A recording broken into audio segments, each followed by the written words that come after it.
जिस व्यक्ति ने जीवन में मौन रहने का रहस्य जान लिया है और यह जान लिया है कि हमें कब मौन रहना है और कब बोलना है, उसने जीवन में आगे बढ़ने और बुद्धत्व का मार्ग जान लिया है।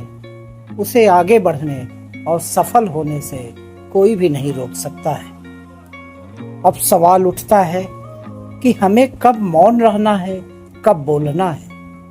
तो इसका केवल एक ही जवाब है, जब आपके विचार मौन से अधिक प्रभावशाली हों, केवल आपको उसी समय बोलना है, उसके अन्यत्र कहीं नहीं बोलना है। जब आपको लगे कि नहीं, अब विचार मौन से अधिक प्रभावशाली होंगे, उस समय आपको बोलना है और उस समय अपने विचारों को व्यक्त करना है, उसके पहले नहीं। अब सवाल उठता है, मौन रहना क्यों जरूरी है?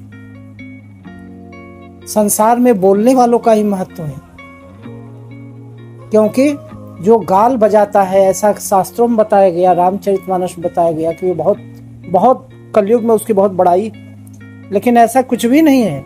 आप मौन रहिए, मौन से अनेक ऐसे गुणों का विकास होगा जो शायद संभव ही नहीं है। मौन रह के आप अपने अंतरतम से साक्षात्कार कर पाते हैं। मौन रह के आप अपनी समस्याओं से साक्षात्कार सीधे कर लेते हैं और कई समस्याओं का साक्षात्कार आपके मौन रहने से ही, अंतरतम के साक्षात्कार से उसका समाधान मिल जाता है। मौन रहने से दया, प्रेम, करुणा इत्यादि ऐसे गुणों का विकास होता है जिसकी आप कल्पना भी नहीं कर सकते हैं। महान आतताई अंगुलीमाल को जब बुद्ध ने बौद्ध धर्म में दीक्षित किया था, तो इसी मौन ने उसका पूरा जीवन बदल डाला था। मौन रहने से वाक दोष से भी बचाव होता है। कई बार आप बोलते बोलते कुछ ऐसा बोल जाते हैं जो नहीं बोलना चाहिए, उससे भी बचाव होता है। मौन रहने से आप समाज में एक गंभीर व्यक्तित्व के रूप में उभरते हैं। लोग आपको सीरियसली लेने लगते हैं और आपकी बातों को सुनते हैं और आप पे विश्वास करते हैं। मौन से रचना धर्मिता का विकास होता है।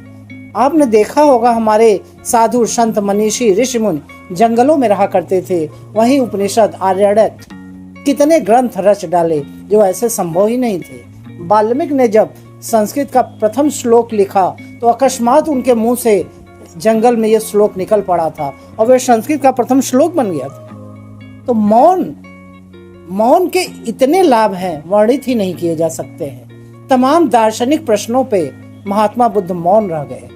आज भी उस मौन को लोग विश्लेषित करने का प्रयास करते हैं, लेकिन बुद्ध ने एक प्रश्न के उत्तर में बताया था, जब उनसे पूछा गया ईश्वर है कि नहीं है, तो उन्होंने मुंह खोला, कहा अगर है भी तो हमारे किसी काम का नहीं है, यद्यपि मुझे पता नहीं वे है कि नहीं है। यानी बुद्ध वहां पे मौन रह गए, जो कि प्रश्न लोगों से संबंधित थे ही नहीं, वहां मौन रह जाइए। तो मौन के अनगिनत लाभ हैं। मौन रहना सीख लीजिए, इन पंक्तियों को याद कर लीजिए। मैं मौन हूँ, मैं दिव्य हूँ। मैं मौन हूँ, मैं दिव्य हूँ। मैं चेतना का सूर्य हूँ। मैं गर्व हूँ विचार का। मैं सूर्य का प्रकाश हूँ। मैं सूर्य का प्रकाश हूँ। मैं सूर्य का प्रकाश हूँ।